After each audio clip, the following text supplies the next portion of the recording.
Ta-da, now we're recording. Couple of announcements. So AICHE has some events this week. You can see they've got their GBM coming up. That'll be on Thursday.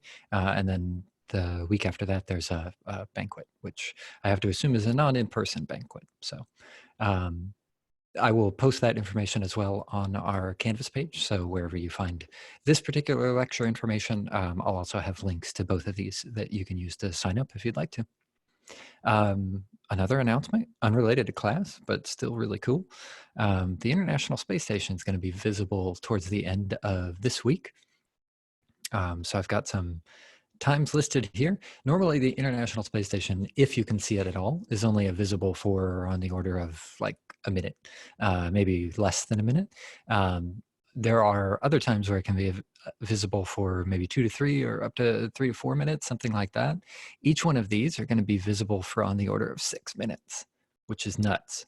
So if you have some time on Friday or Saturday or Sunday, if you don't have any gatherings to go to, if you don't have any parties to go to, if you can't leave your house, the International Space Station will be available. So you'll be able to go see that for a few minutes. These instructions are actually pretty easy to follow. Get your phone out. There should be a compass on them.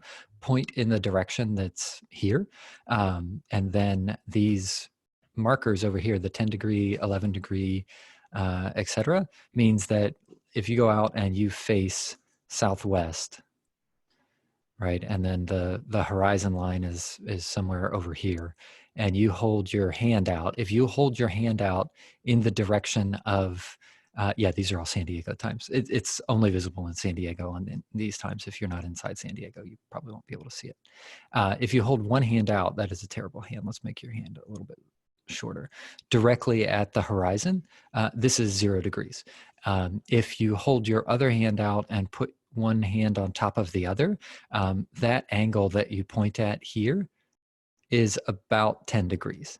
So if you hold your hand out and hold your fist up like this and the horizon's at the bottom, the top of your fist will be roughly 10 degrees. So go outside, hold your phone pointing in southwest direction, hold your hand out in that same direction, and then look right up around the top of your fist around 8:55 on Friday, 8:07 on Saturday, and 8:57 on Sunday, and a little blip of light will show up. It's pretty bright and it moves fairly quickly. And then what this number is telling you, the max, is roughly the arc that it's going to trace out. And so 86 means it'll be almost directly overhead, and then it'll kind of disappear a little bit after that. Moves pretty quick, but if you have like a pair of binoculars or anything, I personally don't own any binoculars, you will be able to actually see, in a lot of cases, enough resolution to actually see like the solar panels and things that are sticking off of it, which I think is totally cool. So completely unrelated to class, although I guess kind of related to class. That's how I came up with the context for your homework 5, which is a microreactor that you would want to use like in space to, they actually do a lot of research on combustion in low gravity, because that's kind of important if you want to get from point A to point B. So ISS will be available Friday. You can bet your course tuition, I don't know, however much, bet a penny that I will be out there watching that, because that's pretty cool.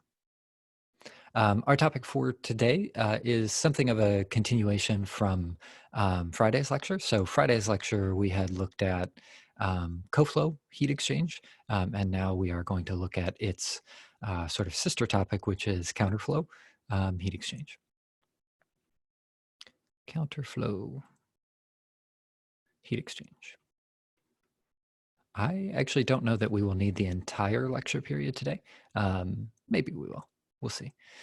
But the idea of counterflow heat exchange is, I guess, a little bit more easily visualized if we can also look at Coflow heat exchange, right, to kind of compare and contrast between the two of them. Homework 5 is pushed back to Friday. So in our generic sketch of a heat exchanger that's attached to a reactor, we draw it as though the process's fluid is coming in from the left and going out through the right, and it just sort of traces out a path as it goes through here. It doesn't necessarily have to be left, right, that sort of stuff, but the volume over here we call V equals 0. And I'm just going to use V is equal to 1 cubic meter because that's what John's reactor used on Friday. So I'm just going to stick with 1 cubic meter. And so what that means is that by the time the process fluid has gone through the reactor, it has been exposed to 1 cubic meter worth of reactor volume. And actually, let me add this really quick. There we go. Yes. And so John's example was if we are flowing in some sort of a utility fluid next to the reactor, so around the outside edge of the reactor, which in a drawing sense looks kind of like what I've done here. It's sort of above it and below it. But remember, these things are tubular, so it's really flowing through an annulus on the outside. We just draw it this way. What if we send that process fluid through the annulus around the process fluid and send it in the same direction, right? So everything is going in this direction. This was what we had called the Coflow orientation. Counterflow shouldn't come as a surprise. It's just reversed. So the counterflow heat exchanger, if we sketch everything to be pretty much the same, it doesn't take a lot of plumbing to create a counterflow heat exchanger if you've already got a coflow heat exchanger. The process fluid is still running through the inside. It's pretty rare that we send the process fluid through the outside, although there's no reason that it has to go through the inside. But now the utility goes through that outer annulus, but in the opposite direction. And so let me add my little drawings down here. And it comes out through here. So these are the process fluids in blue. And then the red, the blue is our utility fluid. So that's most commonly steam or water, one of the two of those. And then the interior is our process fluid. So whatever the thing is that's undergoing chemical reaction. And actually those labels are still here. So still V equals 0. And now V is equal to 1 cubic meter. So the definition of volume, so how much volume has the process fluid been exposed to, is always defined in terms of that, right? Just the process fluid. It's not defined in terms of the utility fluid. So V equals 0 still corresponds to where does the process fluid come in, which is over here on the left in both cases. So here and here, that always corresponds to V is equal to 0. V equals 1 cubic meter or whatever the volume is of your reactor always corresponds to where does the process fluid come out, not where does the inlet fluid come in or out. So the energy balance on the utility, this should be black. So energy balance on utility that we saw on Friday still started from the same place that it always does, which is that 0 is equal to in minus out. And in the utility, there's no reaction. And so we don't have to try to worry about any kind of an energy generation due to the reaction, which is nice. It makes it a little bit easier. And then the first line that we would do if we wanted to figure out, well, what is it that's going in and what is it that's going out? In a flow system, it's always enthalpy that we're worried about. And so the enthalpy coming into a small segment of our reactor, which if we wanted to, or a small segment of volume, right? If we wanted to draw our control volume as this tiny little wedge right here, which has a volume of delta V. The amount of enthalpy coming into the process utility from that particular little volume slice that we have is whatever the flow rate is of the utility times the enthalpy of the utility evaluated at wherever we started our slice, which was V. And then whatever's coming out is that utility and its enthalpy, but now evaluated at V plus delta V. Right, so the V that we're referring to is the left side of our little slice, and the right side is V plus delta V.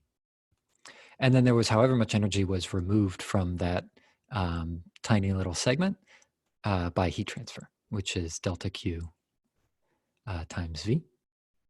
And then if you do a little bit of math and or calculus, you can end up with a differential equation in terms of your utility temperature, which is dTu dV. get the V right on there, is minus delta Q divided by the flow rate of the utility times the heat capacity of the utility. So there's no phase change in the utility. The heat capacity of the utility is constant. Enthalpies are given in the typical way that we would calculate the change in enthalpy, which is a CPDT kind of thing. And so you would end up with this. This is what John had come up with on Friday for his energy balance on the utility for a Coflow case. For a counterflow case, we start in the same location. We just have one variation. If we again look at our energy balance on the utility, right? So we're going to imagine a small slice like this. This is our control volume. The delta, or sorry, the V that we sort of enter at is still the same. So we're still going from V to V plus delta V. So we always have 0 is equal to in minus out. There's still no reaction inside the process fluid. The difference, though, is what do we mean by what's coming into the process or to the utility fluid in that chunk and what's going out of the utility fluid in that chunk. For the Coflow case, the in was over here and the out was over here. And so that sort of followed the same pattern as it would with the process utility. So the in is evaluated at V and the out is evaluated at V plus delta V. For the counterflow case, though, the situation is reversed because the stuff coming into our control volume is actually over here at V plus delta V, and the stuff leaving is at V. And so that's exactly opposite of what we saw with Coflow orientation. And so the amount coming in is NU times the enthalpy of U. But now, because it's going in, it's actually evaluated at V plus delta V. And subtracting off of that is whatever's going out, which is the flow rate of the utility times the enthalpy of the utility, but now evaluated at V. The sign on the heat transfer doesn't change. Whether or not it is gaining or losing energy from the process side, that is not affected by which way it's going, right? Our assumption was that the energy was going from the utility into the process in order to get a positive delta Q. And so in that orientation, the delta Q delta V term here has to be negative because it's leaving the utility. It doesn't matter that it's flowing in a different direction. But the big change is that the in term is now V plus delta V and the out term is evaluated at V. As a result, we get a sign change in our expression for dTu dV. Nothing else changes about it. We still have a delta Q over NU CPU. But if you follow that derivation through all the way again, you'll find that you have a sign difference, right? Because your ins and your outs were switched. And so you no longer have a negative sign, right? If you look right in front of the delta Q term, it's positive over here, but it's negative over here. That's not a very difficult thing to translate into code, right? You just don't put a negative sign on there and suddenly it's counterflow instead of Coflow. The trickier part, though, is what we mean by where do we know the inlet of the utility fluid temperature. That has completely changed. The reason that it has completely changed is originally with the Coflow, we knew what that temperature was over here, right? The temperature going into our utility stream was known at V is equal to 0, which is the same place where all of our other temperatures and flow rates and conversions and all of that stuff were known. Now, though, our utility temperature is initially known at the end of our reactor. That's kind of a problem, right? Because all of our other requirements, all of our other initial conditions in terms of inlet pressures and inlet temperatures and all that stuff, they're known at the other side, right? They're known over here at V is equal to 0. But now we've got this weird condition for the temperature of the utility being known at the other side of the reactor. And so remember, anytime we have a differential equation, we also need its initial condition. And so the initial condition for the Coflow case was that TU was known at V is equal to 0 to be whatever TU0 happens to be. On the counterflow situation, though, our TU is known at V is equal to 1 cubic meter. For our example here, it's whatever the exit volume is, but we're using a 1 cubic meter. Now, though, if we turn it around, it's known at the other side, which is also TU is equal to 0. So that presents something of a problem. And we can try to kind of sketch this behavior, which, by the way, these equations, this is 8.15 in your book, and this is 8.17 in your book. So you can look them up if you don't have them available. If we imagine what that looks like in terms of profiles, because we like to plot all of our dependent variables. So let's give us some plot space over here. On the y-axis, we could still have our usual values, right? Let's say we wanted to calculate xa as a function of v, and the v runs from 0 up to 1 cubic meter for this particular problem. And then over on the other y-axis, maybe we'll have the two temperatures, right? We'll have the temperature of the reactor in red, and we'll have the temperature of the utility in blue. The conversion that we had calculated before, I'm just going to try to keep these off of the same scales. The conversion just kind of went up, right? It went up to about 80% or so. And then what we saw with our reactor temperature was that it did something like that. It came down. And then our utility temperature kind of went up and joined it. I'm just sketching these. You can pull up the code from Friday's example if you want to see it exactly. And the key idea here was everything that we knew was over here at the beginning. So I'm going to represent the stuff that we know as the dot.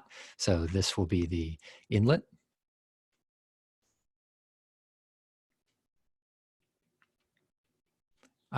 Let's change that to purple. All of them are going to be dots for inlets. And we'll use diamonds for outlets. And then we'll just color code them according to whatever we've got. So the inlet for the utility was over here on the left. The inlet for the reactor was also over here on the left. So we'll give that one a little dot as well. The inlet condition for our conversion was also known. So that was over here on the left. It started off at 0. And then everything came out over here on the right. All of our outlets were over on the right. So those are all going to get diamonds.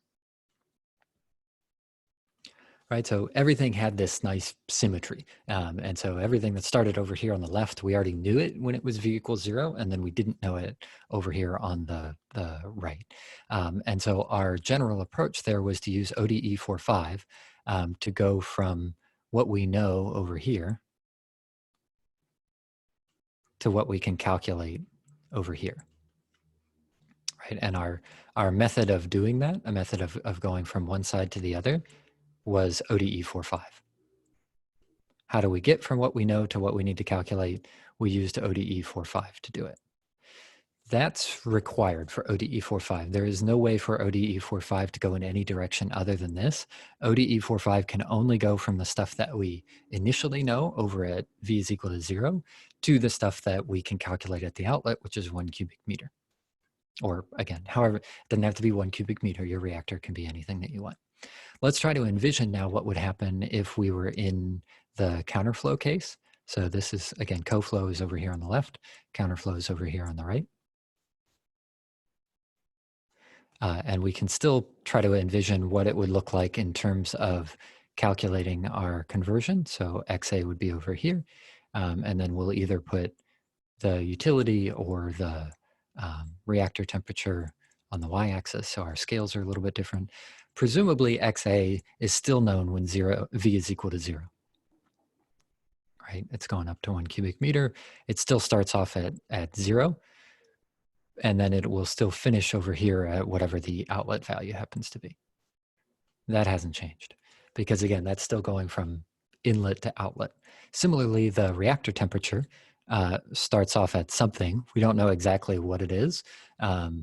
Or sorry, no, we do know what the reactor starts off at. We don't know exactly where it's going to end, but we know its calculated value will be somewhere over here on the left, or excuse me, on the right. And then the tricky part is now our utility temperature, right? Our utility temperature The inlet temperature, the thing that we know, if somebody says, sure, you've got water at 25 degrees C or something like that, that's actually coming in from the opposite side of the reactor, right? That is coming in over here at V is equal to 1 cubic meter, and it's leaving the reactor at V is equal to 0 cubic meters, right? So this one is going this way. Let me see if I can draw that a little bit more smoothly. Closer, closer. Nope, worse. There we go, that's better. Right, so it's flowing in the opposite direction. So the flow here is going in this direction. Over here, it was going in the same direction, which is, in the counterflow case, opposite of the direction that everything else is flowing, right? Everything else was flowing from V equals 0 to V equals 1 cubic meter. And it's this discrepancy that we know the T over here that causes all of the problems, because ODE 45 is not built to do that sort of a calculation, right? It's built as though we were always going from this side over to this side, right? ODE 45 is still calculating, assuming that we know everything over at V is equal to 0, even though we don't know that information. And so we have to come up with a different sort of approach for counterflow heat exchangers so that we can still use ODE 45, because that's our primary tool for doing this, in order to figure out what is the temperature of our utility at its outlet, even though its outlet is actually at the beginning of our calculation, which is V is equal to 0. So the solution for that has a fancy name, because I don't know. This is one of the great, if you can come up with something first, you can name it anything you want. So the solution technique has a name to it. It's called a shooting method, which is just another word for guess and check. You can, automate the shooting method if you want to, but really it's just guess and check. And that shouldn't come as too much of a surprise. Every time that we've come up against a really hard math problem, we kind of fall back to guess and check. That's what you did for every time you ever called fsolve, or F0 if you like that one. That was always guess and check.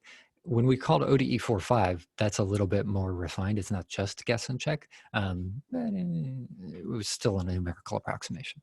But we can do really well with numerical approximations. You shouldn't be afraid to use a numerical approximation, because you can make its accuracy very, very high. So the shooting method consists of 3 steps.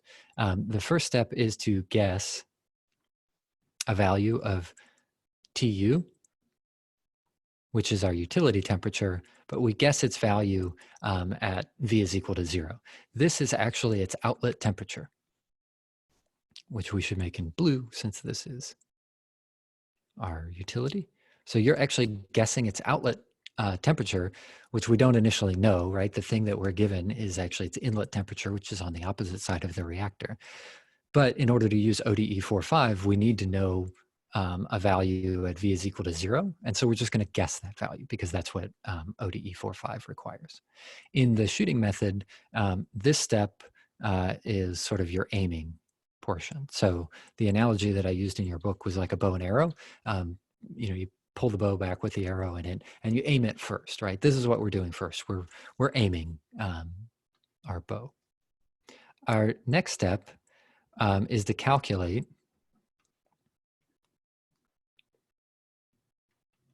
a value of TU at the value of V is equal to 1 cubic meter. So that is not technically our outlet of our utility, right? That's actually our inlet temperature of the utility, but it's sort of the outlet of the reactor, in the sense that this is over at V is equal to 1 cubic meter. So it's the other side of our reactor.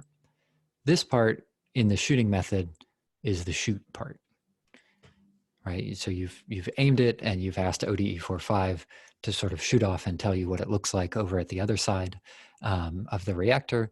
And then the last step is to check and find out if TU that you just calculated at V is equal to 1 cubic meter, check to see if that is equal to TU 0, right? That is the temperature of the utility stream that we actually know. So if somebody says I've got a big old cooling tower for you. I've got, I don't know, river water.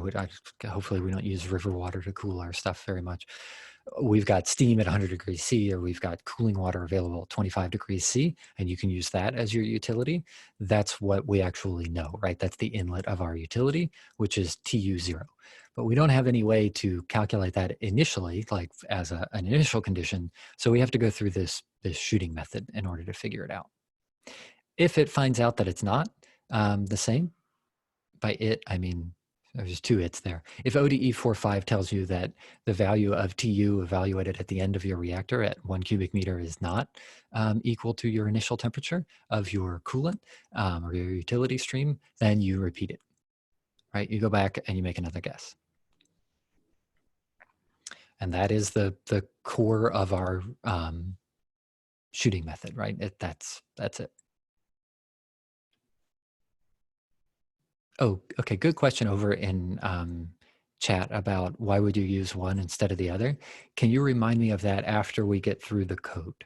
Because while I have this picture in your mind, I want to translate that to code, and then we can talk about why would you use one instead of the other. But don't let me forget after we finish up the code, because it's a good question. Why would you use one instead of the other? So if this is our iteration procedure, we can use that in Matlab in a fairly straightforward way. So the only actual change to the code that we have to make in terms of solving the problem is this single change in the sign right here, right? This was a negative in the Coflow code. That has to become a positive in the Counterflow code. That's it, right? Inside of the giant function that we usually write that ODE45 uses, that is the only change that we have to make. So the setup of a counterflow versus a coflow code analysis looks very, very similar. The big difference will be we have to do this guess and check procedure, right? And this guess and check procedure of the solution method of the shooting method, that all takes place outside of the local function that we write. That all takes place up in the script portion of your file. And so that's what we're going to spend some time with. So the problem that we're now going to solve would be, so solve the lecture 24 problem for counterflow.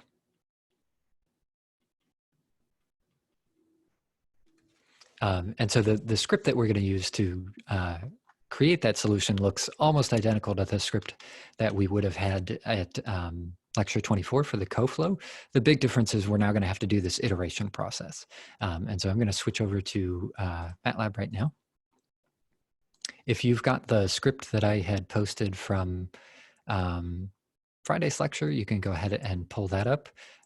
Mine will look ever so slightly different just because I'm using a live script. But the key part that I want to show you is this local function has not changed at all. So I have just copy pasted that local function from solution 24 or from lecture 24. And down here at the very bottom, this is the only part that you have to change, right? The DTU DV portion, it was originally negative for a Coflow case. And in order to change it to counterflow, the only thing we have to do, delete this and change our label. So this becomes counterflow. Oh, the squiggly? Sorry, that was just me. That was me telling Matlab to, whenever you have that V there, if you don't actually use it, it complains that you're not using it. I get tired of Matlab telling me that, so I sometimes will write a squiggly. But let's leave the V there so you don't think there's anything. There's no tricks here. That's not true. It's very tricky, but that is not supposed to be a trick. So that's the only change that we have to make of our local function right here. And so our script portion of our file now does look a little bit different because that's the other part that we have to change, right? Our initial conditions that are sitting here, if we wanted to call these our initial conditions, for XA, it was still 0 because we know that over at V is equal to 0. Our initial temperature was 200 plus 273 because the reactor process fluid was coming in at 200 C. And now the big change is that we need a guess that sits in the component for what's the value of TU that exists at V equals 0. We don't know what that value is. We're trying to guess what that value is. So the values that come in here are still XA, T and a guess for TU of V is equal to 0. And this is a guess. So we can delete this little portion right here. Yeah, guess plus 273. Thanks. 273. So we're going to work in Celsius just because it's a little bit easier. And then we're going to evaluate it here. I have a function here that's going to let us plot stuff, but let's get rid of that for our first couple of calculations so that we can see what the iterations look like without you being distracted by the plot. The plot is going to look like the plot that I just drew a moment ago. But the idea of the iteration is what value do we have to check? The value that we have to check, remember, is the value of the utility fluid at the far end of the reactor. So if we wanted to check what that is, we would say TU of V is equal to 1 cubic meter is equal to what? We want to ask Matlab to tell us that. That value is located in your Y matrix at the very end of the matrix, and it's the third column, right? There's 3 columns coming out. There's a column for XA, there's a column for T, and there's a column for TU. We want to know what's the value of TU at the far end of the reactor, which is out at 1 cubic meter. That corresponds to the last row of Y in the third column. And so we need to guess values of TU at the V is equal to 0 side and have Matlab tell us what it is at the other side of the reactor. So if I go ahead and run this once, we get something that's pretty nasty, right? It's over here at minus 719 degrees Celsius. That is clearly not the inlet temperature from the conditions that were defined in lecture 24. This value should be 25 degrees C. That's the temperature of our utility that we have available to us. And so we guessed a value of 180 degrees C. We calculated a value of minus 719.7. 719.7 is nowhere near 25 degrees C. We should probably keep a way for us to sort of track our guesses. So I've got a little table that we'll go ahead and dock inside of our editor here. Oh yeah, right. This minus 273. We have to keep moving back and forth between our C's and our K's. So our guess temperature was 180. I'm just going to keep track of these over here. And our outlet temperature, the one that we calculated, is minus 992.7, which is nowhere near where we have to be, right? That's pretty bad. The plot that I have here, if you can run your own plots if you want to, I'm just doing this so that we can see what it looks like in the plot diagram that I had previously up on the sketch. Looks like this. And so what we have just done, if we try to interpret this in terms of the plot, and actually let me change the way that I'm sharing so that you can see my mouse here. Share a portion of my screen, mute it, bring it over here. There we go. If I do this and then turn on my mouse highlighter, now you can actually see where my mouse is. So what we have said is I'm going to guess that the outlet temperature of our utility over here is about 180 degrees C. ODE45 has now calculated, well, if that is my outlet degrees or outlet temperature of my utility, then my corresponding inlet was calculated way over here to be minus 992.7, which is nowhere near what it needs to be, right? This needs to be 25 degrees C. So we're going to make a guess, right? Let's go up a little bit in our guess and say, maybe it wasn't actually 180 degrees C over here. Maybe it was 190 degrees C. If it was 190 degrees C, and we repeat this, our calculated value is now minus 587. So that's our second iteration. If we up it to 190, we get minus 587.6, which is okay, right? We've stepped in the right direction, right? We have gone roughly to the direction that we want, but we are still way outside of 25 degrees C. So let's go ahead and up it again. Since we're headed in the right direction, let's go up to 200 degrees C. So again, 200 degrees C means what is the temperature of the utility at V is equal to 0. We're guessing that value and having it calculate what the corresponding inlet temperature is of our utility, which is over on the other side of our reactor. So we'll run that again. We're getting closer, right? Now we're at, oops, 3. 200 was our guess, and now we've calculated minus 182.5. We're getting there. Let's do another guess. Steps of 10 seem to be getting pretty good. So let's do 210 and see what that looks like. Ooh, okay. So 210, we have gone over our spot, right? If we do 210, now the calculated value is 222.8. So what this has told us is that we have now bracketed the answer, right? At our third guess of 200 degrees, we calculated a temperature of the utility over there at the other side of our reactor is minus 182, which was too small. When we up our guess to 210, the calculated value is 222, which is too big, right? So what was that children's fairy tale about the bears? A little too cold in one case, a little too hot now. Goldilocks, thank you. I never remember my I only remember The Little Prince. That's the only one that I remember. Anyway, it's somewhere between 200 and 210, right? So what that means is the actual temperature of the utility at V is equal to 0 should be somewhere between 200 and 210. There's a pretty big discrepancy between 200 and 210, so we need to keep iterating a little bit. Let's cut that in half to 205 and see what it does at 205. Hey, 205 is not bad. So at 205, the calculated outlet temperature is 20.2. That's pretty good, right? Now we're getting somewhere because it needs to be about 25 degrees Celsius, and we've just calculated 20.2. Let's see, we need to go up just a fuzz, right? Because very 5-degree temperature differences in our guess are creating like 100-degree temperatures in our calculated values. So let's just up it a little bit. Let's say 205.1. See how we did there. Hey, that's not bad, 24.2. So 6 iterations at 205.1, we got 24.2. That's pretty close, right? 24.22 is pretty close to 25. How do I know it's that close? Well, I know that if I change, for example, 273 is our relationship between Celsius and Kelvin, right? It's really 273.15.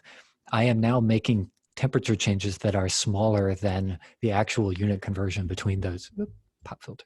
I'm making temperature changes that are smaller than the conversion between Celsius and Kelvin.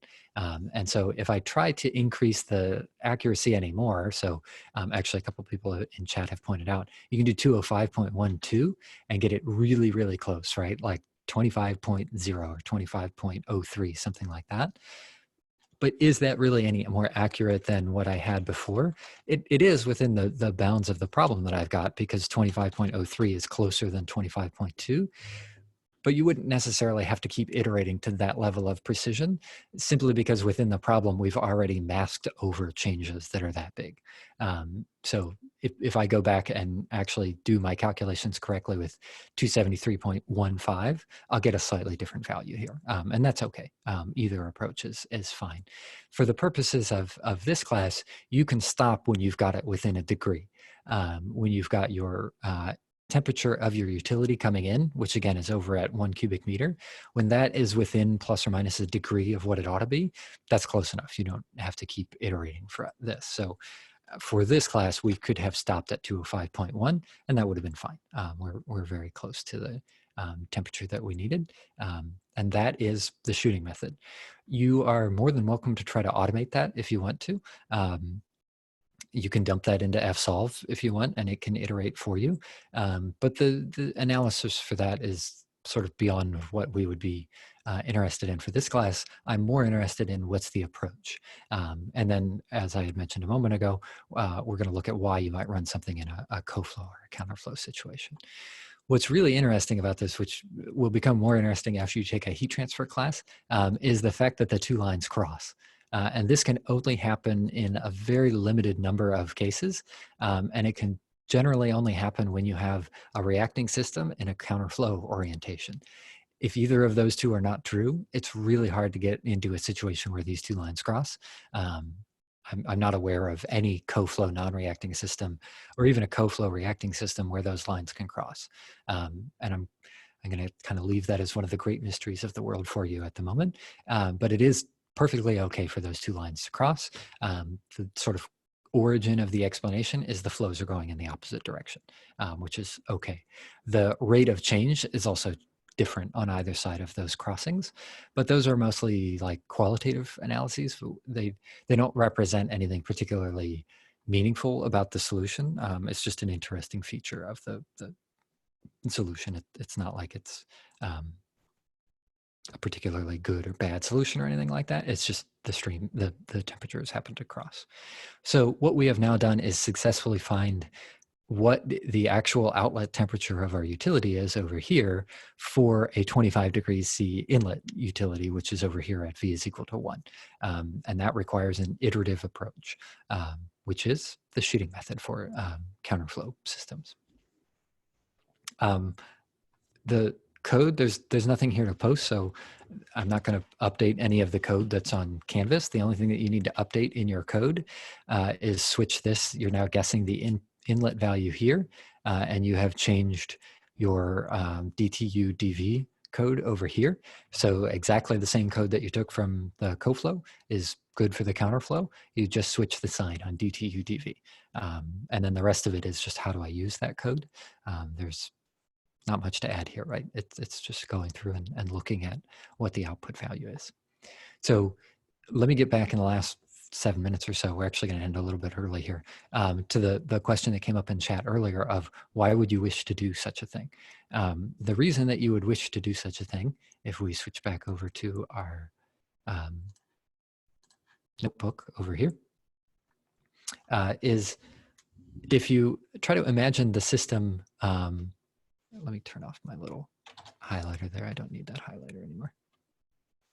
Imagine what the system would look like without a heat transfer term. So what if it were adiabatic? Whoa, that is not a good plot. That's better. There we go.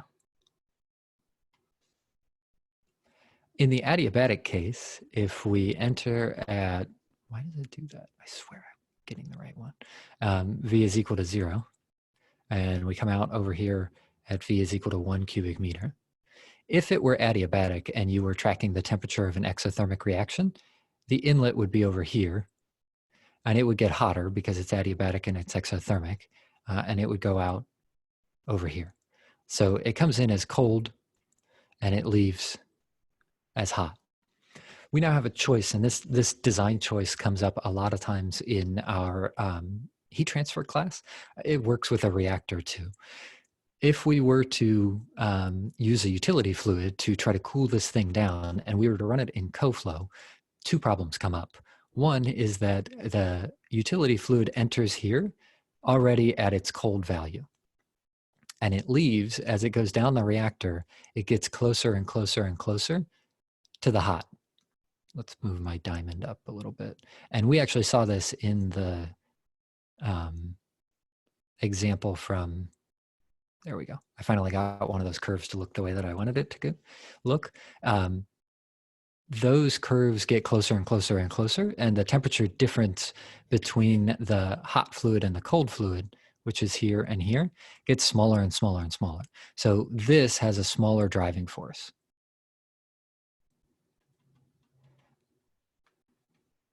And it's got a smaller driving force for heat transfer.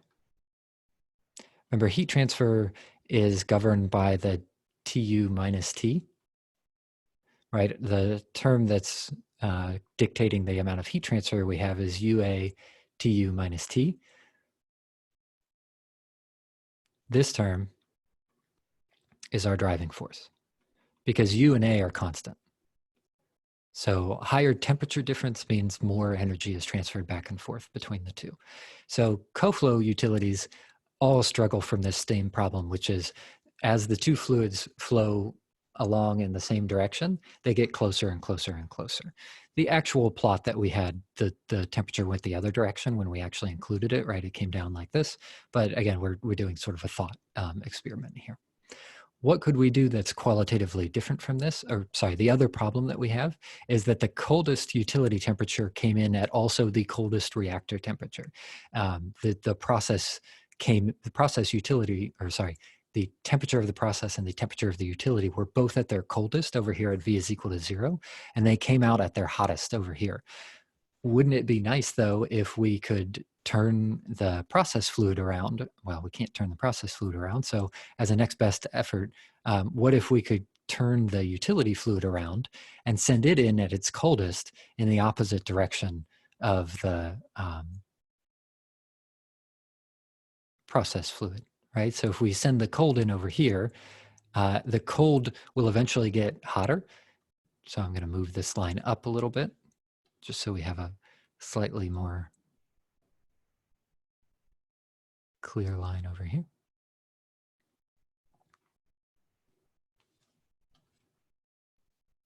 A little bit easier if I make my drawing a little bit more neat the first time. So this comes in as cold, and then it's getting hot as it goes up in the opposite direction, right? So it's coming in over here. What we have done is now we have put the coldest utility where it is the most use, right? Our process is the hottest it will be at the end of the reactor. And so we put the coldest utility, the one that has the biggest driving force, over where the hot stream happens to be. Similarly, over here, where we need the least amount of cooling, we have let the process stream come in as it's cold, and we have let the utility stream come out where it's hot. And we don't need very much cooling over there because the reaction hasn't really sort of got its feet under it and really started running. It's not generated a lot of energy. So we don't need a particularly cold fluid where the utility or where the process is already cold. And so this mixture of having the utility go in this direction and the process go in the opposite direction like this has now attempted to maximize this driving force, right? Our driving force is here. It tends to be larger when you run something in Counterflow than when you run something in Coflow. And that is the reason why the vast majority of not just actually heat transfer operations, but mass transfer operations too, separation systems, not uniformly, but almost always are run in Counterflow because it's keeping that driving force as big as you can get it. And so if you need a particular amount of cooling, you can often get away with it with smaller flow rates if you do them Counterflow, or you can use higher temperature cooling if that's the process. Yes, if the lines cross, the coolant is actually heating it up. Yes, that's true. So that is Counterflow. This is the last problem on homework 5. Homework 5 is basically just one big example that adds in all of the special cases of PFRs. And so you'll just kind of build that up as you go. And you'll have to do a Counterflow example as the very last portion. Ooh, spot on, 3:49. I thought we would end early, but we ended right on time. I'm perfectly good with that. So I will stick around in chat as always to answer any more questions that you might have. But we are done in terms of formal stuff. We will switch topics on Wednesday, but not really that much. If you read a little bit of chapter 8, you'll see we are not changing gears very much. So thanks all for coming out. Don't forget the ISS coming on Friday, Saturday, Sunday. Have a great day. Stay safe. We'll see you on Wednesday. Let's see what we are sharing. Okay, we are sharing noise.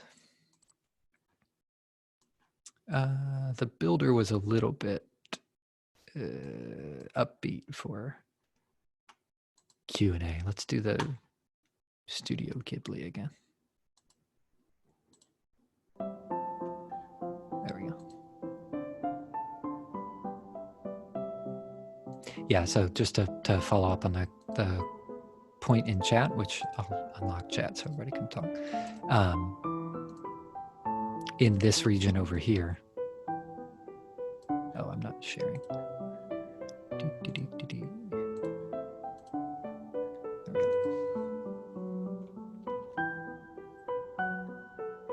Zoom in on our plot a little bit.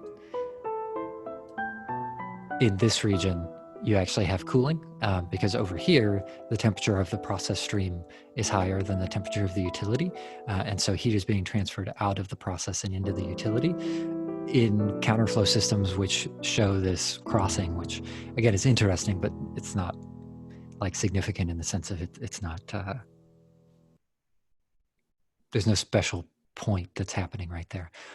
But over here now, the process is cooler than the actual utility, and so the utility is going to actually heat the process fluid up, which is sort of the opposite of what we think of a cooling stream in an exothermic system. But that's also why we've always been careful to call this stream the utility. We don't refer to it generally as the coolant, or there's no word for heating, but it's not the stuff that's heating or cooling. It is the utility. It can do both. Even in the same reactor, it can both heat things up and cool things down, which is pretty neat. What kind of stories did I read as a kid? You know, I don't remember a lot of them, but I remember really liking The Very Hungry Caterpillar. I still like that one. Whenever I see a neat iteration of The Very Hungry Caterpillar, I pick that one up. Having trouble starting homework 5, can we find examples in chapter 8? Sure, you can look in 8 if you want, but I wouldn't go to 8 just yet. Let's see, if I were gonna pick an example to get started, let me pull up the book really quick. Where would I go? There's one towards the end of chapter 7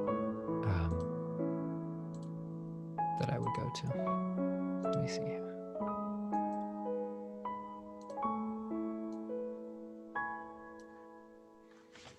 Bink, bink, bink. I'm trying to remember if I'm trying to think if I remember any other stories. I don't off the top of my head.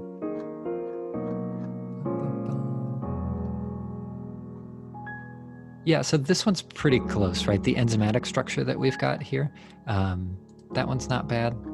Oh, I'm sorry, I misspoke. Don't go to chapter 9. Chapter 8 is fine, but don't go to chapter 9.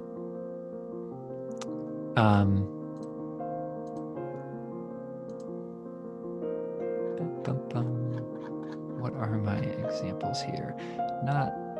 Yeah, actually 8.3 is pretty good because 8.3 modifies 7.4. And so I've just shown you here how the code has changed. And so you would have to combine this with like a multi-reaction problem. But I would say this would be a good place to start. Right, if you can follow how we modified example 7.4. 7.4 was this one in terms of conversion. That'll be a good place to start with the pressure drop. And then if you wanted to know how do we handle a multi-reaction system, that should be the very next one down here for a PFR, which is enzyme kinematics. And so that's got 2 reactions in very much the same way that the homework 5 has 2 reactions. So, you know, maybe go to 7.5 because that's got multi-reactions and get it set up that way for isothermal and isobaric. And then in order to change it from isobaric to non-isobaric, that's where you could go to chapter 8 and look at the example there and see what those changes are. But that's the idea of that problem, is it's supposed to build up. 5.1 is isothermal and isobaric, and then you get rid of the isobaric assumption in 2, and then in 3 you get rid of the isothermal, and look at 3 different cases for non-isothermal reactors.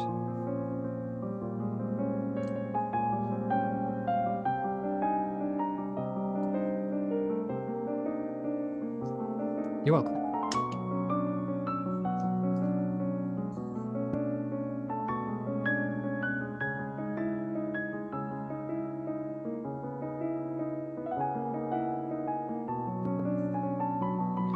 Go ahead and stop recording too.